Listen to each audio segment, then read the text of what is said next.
I am so excited to be here with all of you in Spokane, Washington.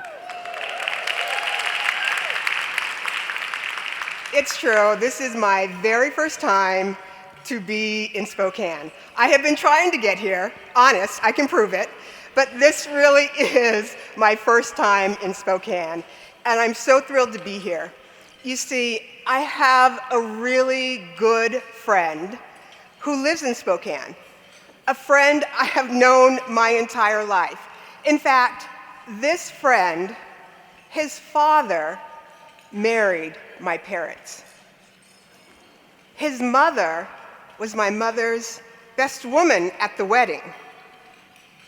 And not only that, not only the story of their wedding, but they would stay together long past that wedding day in Trinity, California, in Shasta County, the most northern county in California. They would stay together as they would move my parents to the Bay Area and my friends' parents to my parents to Fresno and my friends' parents to the Bay Area. It was such an amazing group, a family unit almost, to be in and to experience. You see, my friend's father would leave the ministry to start a nonprofit.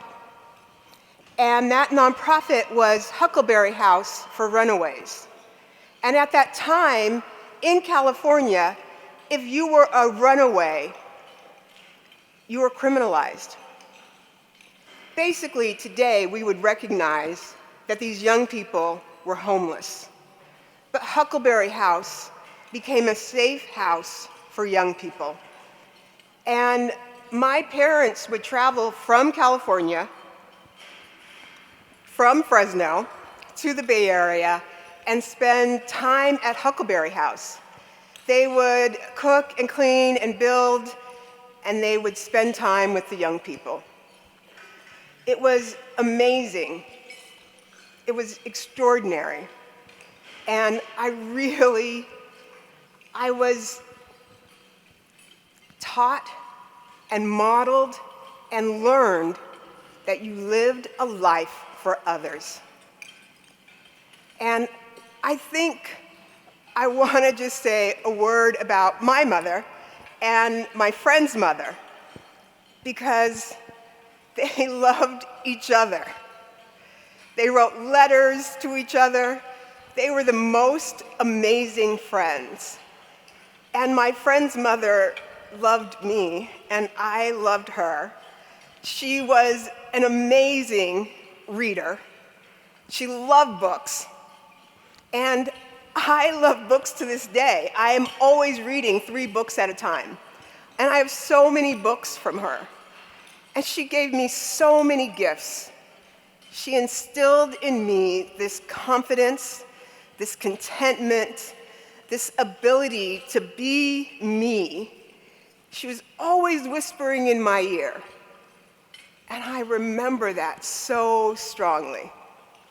I think you all may know my friend. My friend is Brian Beggs, Judge Brian Beggs.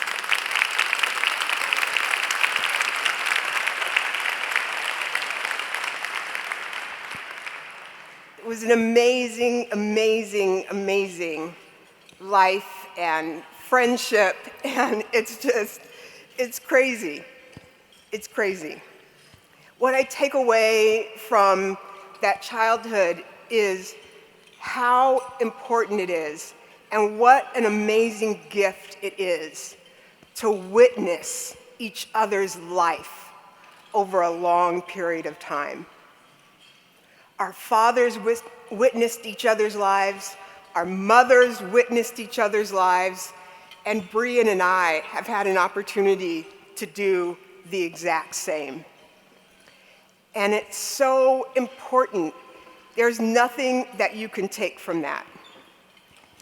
It is true that I was in New York for the UN Commission on the Status of Women. I was there, and I can tell you it's an amazing, amazing experience to see thousands of women from all over the globe who are doing the same work, having the same goals, and the same inspiration, that women would reach equity, have equity, own equity all over this globe. You know, Beijing happened 30 years ago now, and it was at Beijing that Hillary Clinton said, "Women's rights are human rights, and human rights are women's rights." It'll be 30 years next year. And it was with that speech, that statement, and that move that we really began to understand how important it is to collect data, to understand how we move the needle on women's issues. I want you to know that social scientists say we are about 150 years from having gender equity. 150 years. Now, I know for some people in this room that is disheartening, but it isn't. That is the light at the end of the tunnel. My mother is 93 years old, and I had a granddaughter born yesterday. And while I may not get there, I know that my granddaughter and her daughter and her son are going to experience the greatest level of gender equity and racial equity we have seen in this country. And I'm excited by that. I believe in that. I want that. And what we can do today here in this room is keep the gas, keep our foot on the pedal, continue to accelerate. My shiro, Dr. Dorothy Height, said that social justice work is a relay race, and we are now holding the baton, and we'll pass it on, but we must continue to run. That is our job now. I want to say just a little bit about YWCA Spokane. It really is an honor and a privilege to see the work that happens at Spokane, at our YWCA in Spokane. When women enter into that door, they enter into a social contract with the YWCA of Spokane. And that social contract says, you are more than the sum of your trauma. We see you. And that social contract says, we are committed 100% to identifying what you need, how you need it, when you need it, and where you need it, so that you can thrive. This is the work of the YWCA. And it is amazing to be able to see the radical belonging that permeates throughout that building, and every single one, every single team member associated with the YWCA. It is absolutely incredible. What I want you to know is that the YWCA is a lighthouse. A lighthouse cuts through the fog. A lighthouse sheds light on the rocks so that the ships can see the obstacles. That is the work that the YWCA does. They are lighthouses. They are lifesavers. They are lifelines. And I thank the YWCA Spokane for all that you do every day to ensure that children and families and women and gender diverse individuals thrive. Thank you, YWCA Spokane.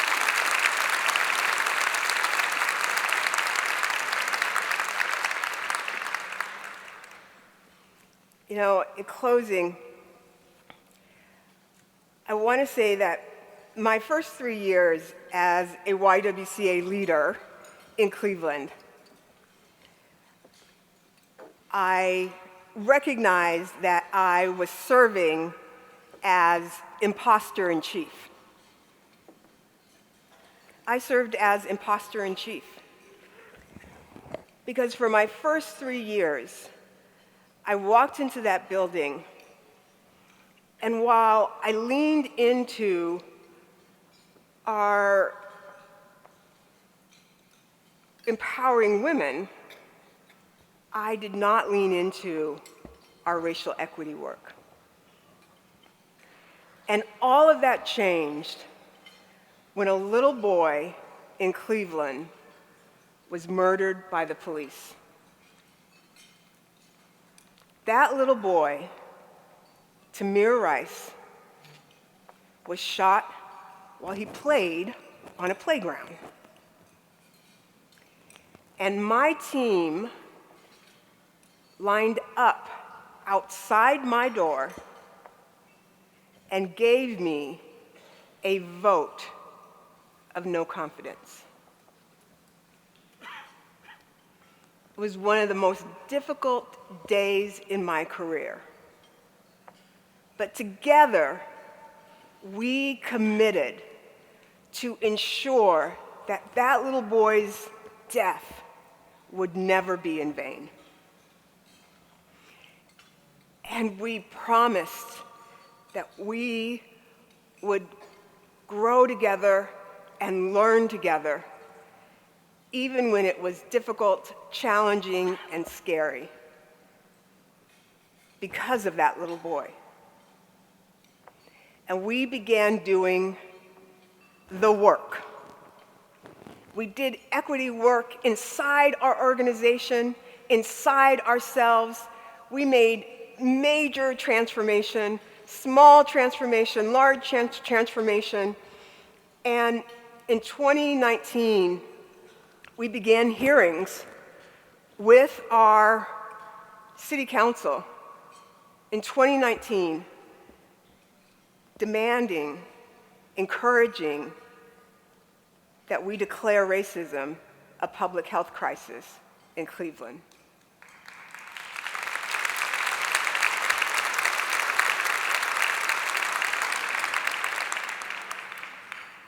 And in 2020, everything changed, and that declaration would come to stand. It is long-term scaffolding around dismantling structures within the city to be able to enjoy the greatest and highest level of equity for everyone. And it was an amazing to see where we'd been. From November of 2014, when my staff had stood outside my door, to 2020, when again blood was required for change to happen in our hearts and our communities. And what I say to you is don't let that little boy's death be in vain.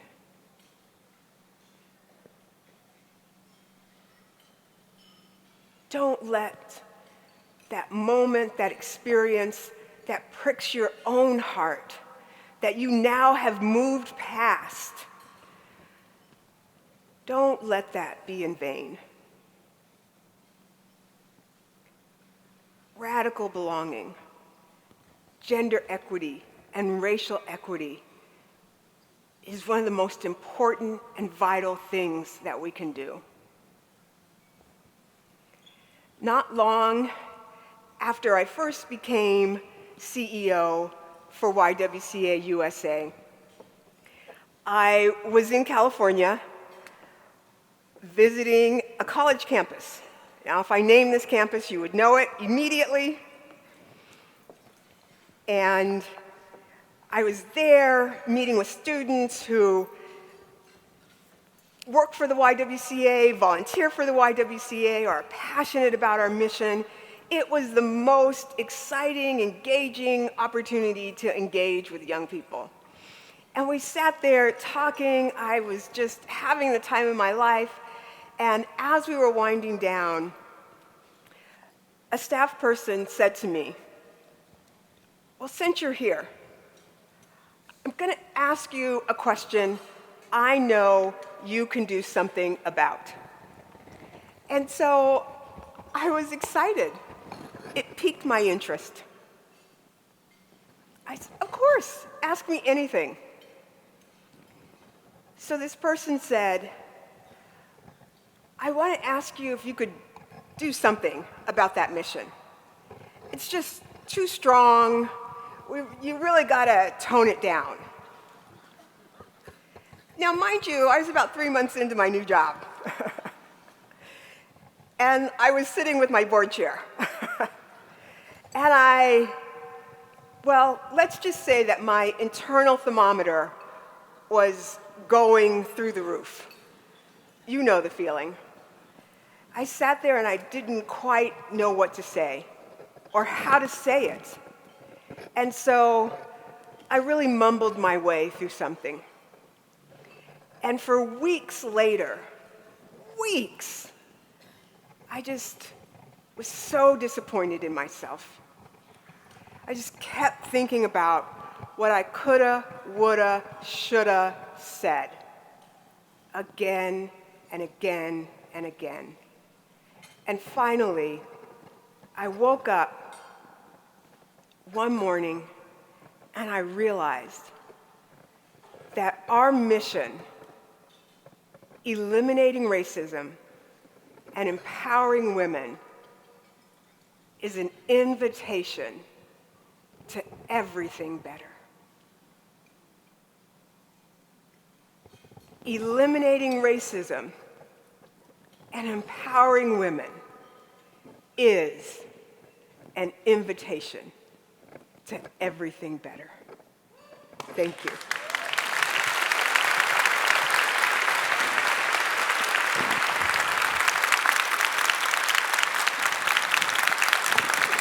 Thank you.